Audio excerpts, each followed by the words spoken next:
కామారెడ్డిలో బీజేపీ ఆధ్వర్యంలో మున్సిపల్ కార్యాలయం ఎదుట ఆందోళన చేపట్టారు.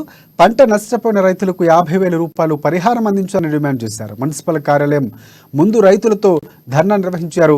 కామారెడ్డి జిల్లాలో 55,000 ఎకరాల మేర వరి పంటకు పూర్తిగా జలమయమైందని, తక్షణమే ప్రభుత్వం రైతులకు పంట నష్ట పరిహారం అందించుకుంటే 2 రోజుల్లో రైతులతో కలిసి ర్యాలీ నిర్వహిస్తామన్నారు.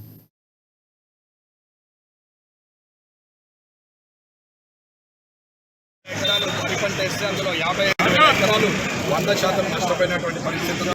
కాబట్టి 100% నష్టపరిహారం ఇవ్వాల్సిందే. ఎకరాకు 50,000 ఇవ్వాలనేది మా ప్రధాన డిమాండ్.